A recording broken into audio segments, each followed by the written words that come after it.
Exam clear कर लोगे, लेकिन अगर ये गलती अभी से कर दी तो काउंसलिंग के टाइम डायरेक्ट एडमिशन कैंसिल हो सकता है। सो नमस्कार दोस्तों, मेरा नाम है अनुराग और मैं आपका नर्सिंग मेंटर। लेकिन सबसे बड़ी गलती स्टूडेंट जो यहाँ पे कर देते हैं, स्टूडेंट सोचता है कि एग्जाम पहले हो जाए, बाद में हम बाकी बाद में देखेंगे।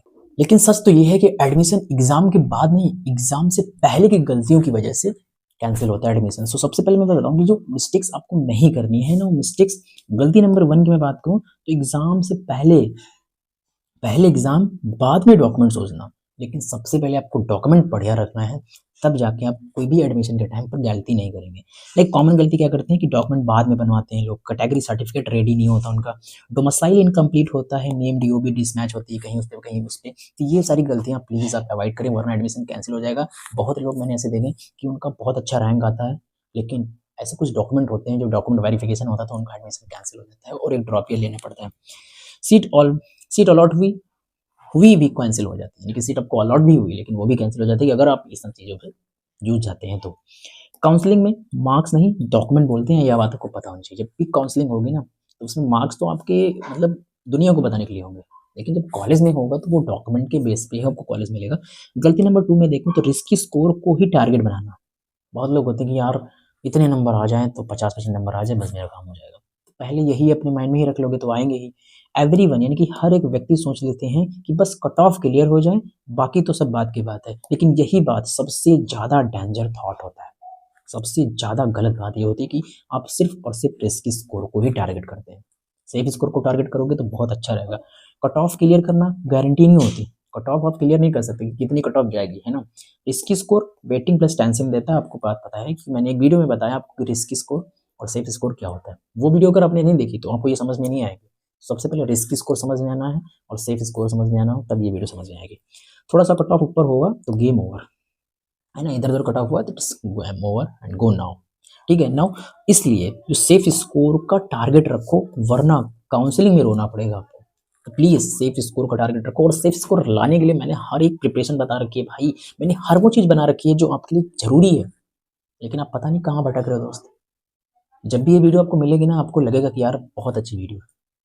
आप एक बार मेरा चैनल विज़िट करेंगे ना, आपको मिलेगा कि what is the unique content. गलती नंबर 3 की बात करूँ तो एलिजिबिलिटी के जो रूल हैं उनको इग्नोर करना। एग्ज़ाम से पहले not clear subject, not check subject कि यार मेरे पास पीसीबी है या नहीं, पीसीबी मैंडेटरी हो है या नहीं, है ना? उसमें चेक करना है। एज लिमिट आप नहीं चेक करते। मेडिकल फिटनेस कभी-कभी किसी कॉलेज में लेते हैं। फिर क्या होता है कि एग्ज़ाम तो क्लियर होता है, रैंक भी आ गई, लेकिन एलिजिबिलिटी फेल हो जाते हैं। यहाँ पे गलती कर देते हैं, तो इसी वजह से आपका एडमिशन भी कैंसल हो जाता है ना? एग्ज़ाम क्लियर करना is not equal to eligibility. Exam clear करना is not equal to eligibility. तो गलती नंबर 4 में देखूँ तो काउंसलिंग को लाइट लेना। बहुत लोग बता रहे हैं काउंसलिंग तो हो ही जाएगी भाई, काउंसलिंग तो तुम्हारा भाई तो बहुत अच्छे नंबर ले आया तो काउंसलिंग तो हो ही जाएगी। ऐसा नहीं होता, काउंसलिंग तो ईज़ी होती है, चॉइस फिलिंग गलत होती है आपकी। पता चला काउंसलिंग बढ़िया रही, लेकिन आपने केजीएमसी की जगह पे एसजीपीजीआई ले लिया। हालाँकि दोनों कॉलेज अच्छे हैं, लेकिन पता चला पास आपके केजीएम ही पड़ रहा था, एसजीपीजीआई थोड़ा ज़्यादा महँगा पड़ रहा था। तो बैकअप में कॉलेज ऑर्डर गलत सबमिट करना, है ना? बैकअप में कॉलेज ही नहीं, ऑर्डर सबमिट गलत कर दिया, ठीक है? और गलत कॉलेज मिल गया या कोई सीट नहीं मिली, इस वजह से आप ये गलतियाँ करते हैं। तो एक गलती यानी एक आपका क्लिक पूरा साल बर्बाद कर सकता है। इवन जहाँ आप 4 साल अपने अच्छे से इन्वेस्ट करने वाले थे, वहाँ पे ये आपका 1 साल भी बर्बाद हो गया, तो 5 साल लगेंगे, है ना? गलती नंबर 5 की मैं देखूँ तो रिज़ल्ट आने के बाद देखेंगे।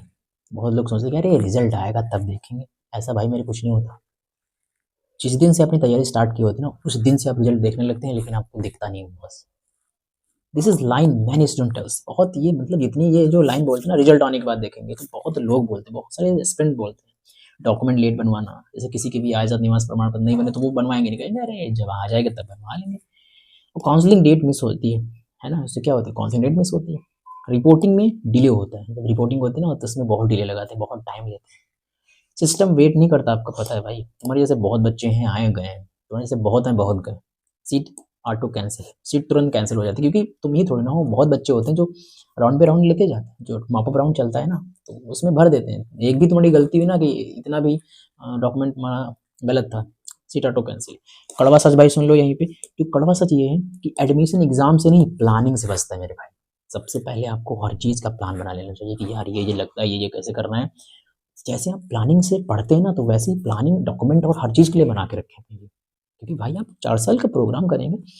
मैंने स्टूडेंट बोलता है कि मार्क्स थे फिर भी एडमिशन कैंसिल हो गया। बहुत सारे लोग बोलते हैं कि यार मार्क्स तो थे लेकिन एडमिशन क्यों कैंसिल हो गया? क्योंकि आपकी गलतियों की वजह से हो गया।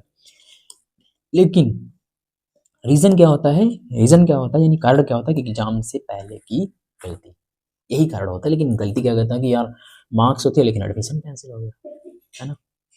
स्मार्ट स्टूडेंट क्या करता है, यहीं पे जो बहुत अच्छा लड़का है वो क्या करता है, जैसे मेरे टाइप के डॉक्यूमेंट पहले रेडी करवा लेता हूँ भाई मैं, एलिजिबिलिटी चेक करते हूँ, भी क्लियर चेक कर लेता हूँ, सेफ स्कोर टारगेट में रखता हूँ और काउंसलिंग के रूल समझ कर तब एग्जाम देता हूँ। ऐसे एग्जाम नहीं देता। काउंसलिंग के जो रूल आप समझ लोगे तब एग्जाम आपको देना है, तब आपकी एग्जाम डेट भी एग्जाम देते हैं जब आपको समझ में भी आता कि कैसे क्या एग्जाम रहेगा। तो अगर तुमने डॉक्यूमेंट को अभी भी इग्नोर किया, इसकी स्कोर पर भरोसा किया, सेफ स्कोर को स्किप कर दिया, तो काउंसलिंग को लाइटली लिया, अगर काउंसलिंग को लाइटली लिया तो एग्जाम क्लियर के बाद भी एडमिशन कैंसिल हो जाएगा, ये मैं बता रहा हूँ आपको। सो जो स्टूडेंट एग्जाम से पहले गलती समझ लेता है उसे काउंसलिंग में रिग्रेट नहीं होता। मेरी इस वीडियो बनाने का मतलब बस यही था कि आप एग्जाम के टाइम या एग्जाम के आने के बाद या पहले उसके ये सारी गलतियां अपने अंदर देखें और उनको प्लीज ना करें। सो मिलते हैं नेक्स्ट वीडियो, तब तक के लिए बाय। अगर आपका कोई भी क्वेश्चन है तो प्लीज कमेंट बॉक्स में ड्रॉप करें, आई विल रिप्लाई पर्सनली, ठीक है? सो मिलते हैं नेक्स्ट वीडियो, तब तक के लिए बाय। जय हिंद, जय भारत।